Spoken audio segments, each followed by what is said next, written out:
नमस्कार, radio money 9 पर आपका बहुत बहुत स्वागत है। मैं हूं आपके साथ अभिषेक गुप्ता और आप सुन रहे हैं कॉर्पोरेट सेंट्रल।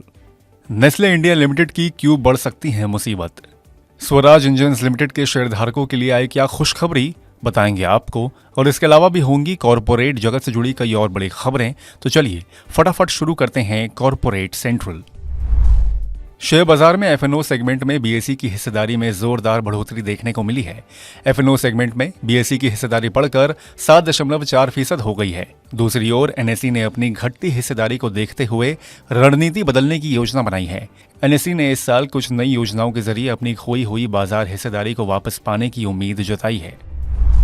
जस्ट डायल के Q4 के नतीजे सामने आ गए हैं। इसके मुताबिक मुनाफा 38.44% बढ़कर 115.74 करोड़ रुपए हो गया है। आय 16.2% बढ़कर 270.3 करोड़ रुपए हो गई है। एबिटा 111.4% बढ़कर 70.6 करोड़ रुपए हुई है और नए ग्राहकों के विजिट करने की संख्या 17.11 करोड़ रही है। उम्मीद से बेहतर नतीजों के चलते जस्ट डायल का शेयर आज 13.38% की उछाल के साथ 1010.35 पर बंद हुआ। इंडस टावर को वोडाफोन आइडिया की एफपीओ के बाद से पूरे कर्ज की अदायगी की उम्मीद है। वोडाफोन आइडिया पर कंपनी का करीब 7,000 करोड़ रुपए का कर्ज है। वहीं वोडाफोन आइडिया 18,000 करोड़ रुपए का एफपीओ लेकर आई है।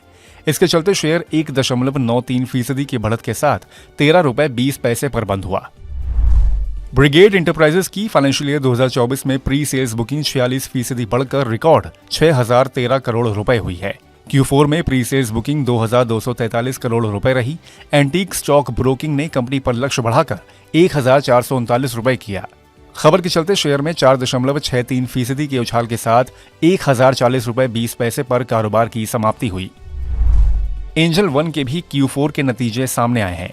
इसमें मुनाफा 27.3% बढ़कर 340 करोड़ रुपए रहा। आय 64.4% बढ़कर 1,357.3 करोड़ रुपए रही। एबिटा 37.2% बढ़कर 519 करोड़ रुपए रहा। शानदार नतीजों के बावजूद एंजल वन का शेयर 2.18% की गिरावट के साथ 2,790 रुपए पर बंद हुआ। हैथवे केबल ने भी Q4 के अपने नतीजे घोषित किए हैं। Q4 में 14.67 करोड़ रुपए के घाटे के मुकाबले 34.57 करोड़ रुपए का मुनाफा हुआ है।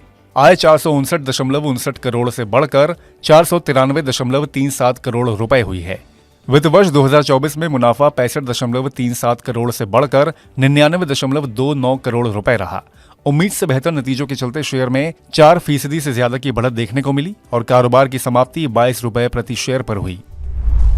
स्वराज इंजन्स लिमिटेड के शेयरधारकों के लिए खुशखबरी है। कंपनी ने 31 मार्च 2024 को समाप्त होने वाली तिमाही और चौथे क्वार्टर के नतीजों के साथ तगड़े डिविडेंड का ऐलान किया है। स्वराज इंजन्स लिमिटेड ने स्टॉक एक्सचेंज बीएसई पर फाइलिंग में बताया कि चौथे क्वार्टर की तिमाही के नतीजे और 31 मार्च 2024 को समाप्त हुए वित्त वर्ष के लिए नतीजों के साथ लाभांश की भी घोषणा की है। स्वराज इंजन्स लिमिटेड अपने पात्र शेयरधारकों को प्रति इक्विटी शेयर 95 रुपए डिविडेंड देने का ऐलान किया है। ये फेस वैल्यू का 950% है। स्वराज इंजन्स के फाइनेंशियल ईयर 2024 के Q4 के नतीजे की बात करें तो इसमें कंपनी का मुनाफा 34.96 करोड़ से बढ़कर 35.18 करोड़ रुपए पर पहुंच गया है और कंपनी की आय 360 करोड़ रुपए से घटकर 351 करोड़ रुपए पर आ गई है। गुरुवार को कारोबार के बाद स्वराज इंजन्स लिमिटेड का शेयर 0.76% की गिरावट के साथ 2,403 रुपए 95 पैसे पर बंद हुआ। देश की दिग्गज FMCG company Nestle India limited एक बार फिर विवादों में घिर गई है।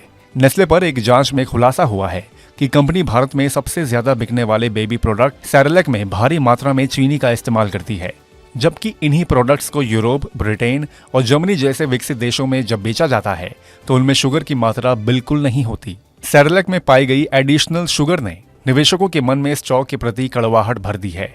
इस विवाद के बाद कंपनी के शेयरों में गिरावट दर्ज की गई है।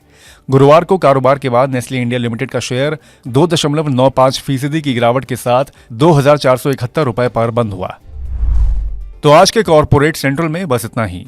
बाकी बिजनेस, पर्सनल फाइनेंस और कॉर्पोरेट जगत से जुड़ी और खबरों के लिए सुनते रहिए रेडियो मनी 9 और डाउनलोड कर लीजिए हमारे मनी 9 ऐप को। हमेशा की तरह मैं हूं आपके साथ अभिषेक गुप्ता। अभी लेता हूं विदा। धन्यवाद।